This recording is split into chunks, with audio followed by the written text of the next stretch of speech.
Hello students, welcome to StudyIQ's initiative, the podcast. I am your host Dipansh Murjani. Welcome all. In the last episode of the podcast, we discussed about judicial review as an important concept of our constitution.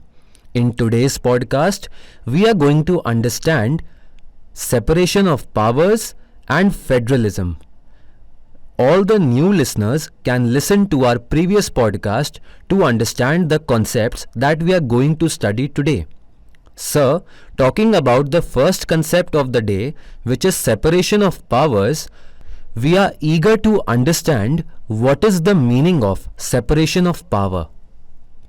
Separation of power is a very important principle where government branches such as legislative, executive, judiciary, those branches are separated in their powers. Whereas in India, a separation of functions rather than the power is followed. Unlike in the US, in India, the concept of separation of power is not adhered to strictly. However, a system of checks and balances have been put in place in such a manner that the judiciary has the power to strike down any unconstitutional laws passed by the legislature.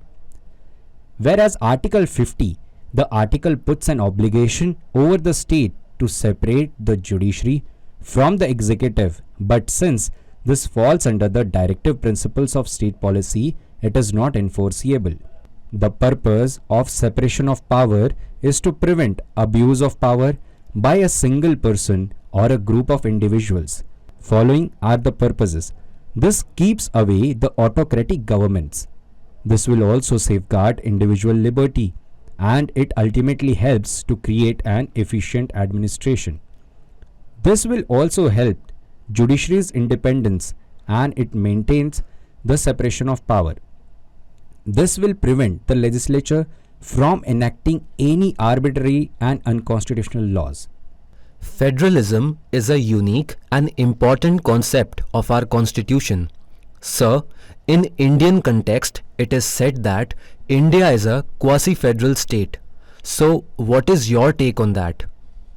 Federalism is a system of government in which powers have been divided between center and its constituent parts such as state and provinces. We can divide the federalism to understand it in very better way in two parts. Number one, holding together federation, and number two, coming together federation. In holding together federation, powers are shared between various constituent parts to accommodate the diversity in the whole entity. Here, powers are generally tilted towards the central authority. For example, in India, Spain and Belgium, there is a strong center. However, in coming together federation, independent states come together to form a large unit. Here, states enjoy more autonomy as compared to the holding together kind of federalism. For example, USA, Australia and New Zealand. Now I would like to highlight some features of federal system of India. The first important feature is dual government of polity. Then division of powers between various levels. The rigidity of constitution. Independence of judiciary, dual citizenship and bicameralism. Federal features of Indian Union are where the governments are divided into two levels, which are central and state. The division of power between the center and state. There are three lists given in the 7th schedule of Indian Constitution, which ultimately governs the jurisdiction of these units. The three lists are as follows: Union list, State list and concurrent list. Supremacy of the Constitution is the basic structure of the Constitution. It is indestructible as laid out by the judiciary. The Constitution is the supreme law in India. The independent judiciary is also a federal feature of Indian Union. However, there are some unitary features of Indian federalism as well.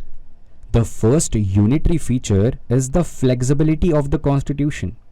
The Constitution is a blend of flexibility and rigidity. certain provisions of the Constitution can easily be amended. In the case of amendments seek to change aspects of federalism in India, the provision to bring about such amendment is not easy. The second unitary feature is that more power vests with the centre. The Constitution guarantees more power with union list. On the concurrent list subjects, the Parliament can make laws that can override the law made by the state legislature. Unequal representation of the states in Rajya Sabha is the third unitary feature. The representation of the states in the upper house is based on the state's population. We will try to understand with an example. Uttar Pradesh has 31 seats and Goa only 1 in Rajya Sabha. In an ideal federal system, all the states should have equal representation.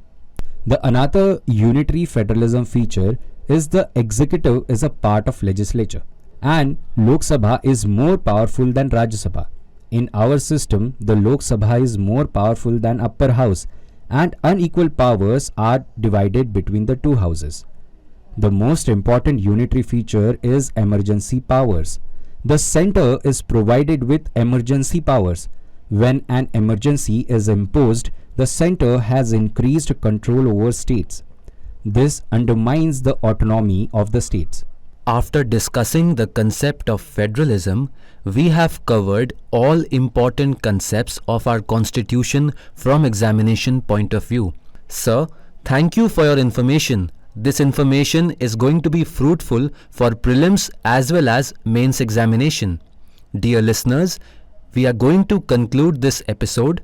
In the next episode of the podcast, we will be back with another topic. Till then, stay connected with StudyIQ. You can listen to this podcast on various audio streaming platforms such as Google Podcast, Kuku FM, Spotify, Hubhopper, Apple Podcast, etc. Links are pinned in the comment section. Thank you.